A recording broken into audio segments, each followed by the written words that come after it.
Hi hello friends, welcome back to Madurai life style. இன்னைக்கு நம்ம காய்கறி இல்லாத டைமிங்கில் எப்படி ஈஸியாக சாம்பார் வச்சு சாப்பிட்லான்னு பார்க்கலாம். வாங்க எப்படி பண்ணுறதுன்னு பார்த்துடலாம்.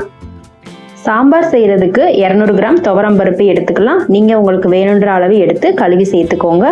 இது கூட பருப்பு வேகிறதுக்கு 1 செம்பு தண்ணி சேர்த்துக்கலாம். 1/2 டீஸ்பூன் மஞ்சள் தூள், ஒரு மீடியம் சைஸ் பெரிய வெங்காயம் இல்லைன்னா சின்ன வெங்காயம் சேர்த்துக்கோங்க. 2 பச்சை மிளகாய் கட் பண்ணி சேர்த்துக்கோங்க. காரத்துக்கு நம்ம எதுவும் மசாலா சேர்க்க போகிறது இல்லை. பச்சை மிளகாவோட காரம் தான் இதுக்கு டேஸ்ட்டாக இருக்கும்.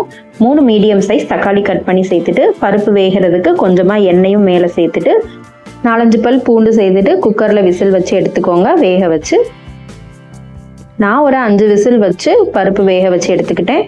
உங்களோட குக்கருக்கு ஏற்ற மாதிரி நீங்கள் விசில் வச்சு எடுத்துக்கோங்க.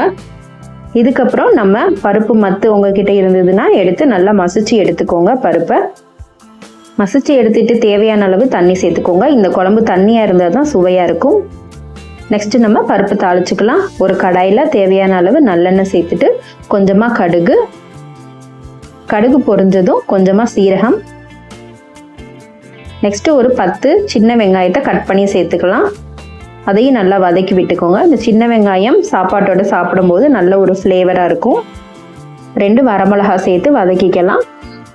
கொஞ்சமாக கருவேப்பிலை இதெல்லாம் சேர்த்து நல்லா வதக்கிக்கோங்க. கொஞ்சமாக லாஸ்ட்டாக பெருங்காயம் ஆட் பண்ணிக்கோங்க. அவ்வளோதான், தாளித்து வச்சுருந்ததை இப்போ நம்ம பருப்பு கூட சேர்த்துக்கலாம். 5 நிமிஷத்தில் காய்கறி எதுவும் இல்லாமல் ஈஸியான பருப்பு சாம்பார் ரெடி பண்ணியாச்சு. எங்கள் ஊர் பக்கம் இந்த சாம்பாரை உப்பு சாம்பார் அப்படின்னு சொல்லுவாங்க. உங்கள் ஊர் பக்கம் என்ன சொல்வீங்கன்னு எனக்கு கமெண்ட்ஸில் சொல்லுங்கள். என்னோட இந்த வீடியோ பிடிச்சிருந்ததுன்னா கண்டிப்பாக சப்ஸ்கிரைப் பண்ணுங்கள், லைக் பண்ணுங்கள், ஷேர் பண்ணுங்கள், கமெண்ட்ஸ் பண்ணுங்கள். சப்ஸ்கிரைப் பண்ணவங்க பக்கத்தில் இருக்கிற பெல் ஐக்கானை கிளிக் பண்ணிக்கோங்க. அப்போ தான் என்னோட அப்கமிங் வீடியோஸ் உங்களுக்கு நோட்டிஃபிகேஷனில் காமிக்கும். இந்த சாம்பாருக்கு உருளைக்கிழங்கு வறுவல், காலிஃப்ளவர் சில்லி சூப்பராக இருக்கும். சுட சுட சாதம் போட்டு சாம்பார் ஊற்றி கொஞ்சமாக மேலே நெய் ஊற்றி பிசைஞ்சு சாப்பிட்டு பாருங்கள், சூப்பராக இருக்கும். நீங்களும் உங்கள் வீட்டில் இதை ட்ரை பண்ணிவிட்டு எப்படி இருந்துச்சுன்னு சொல்லுங்கள். தேங்க்ஸ் ஃபார் வாட்சிங் ஃப்ரெண்ட்ஸ். Bye bye.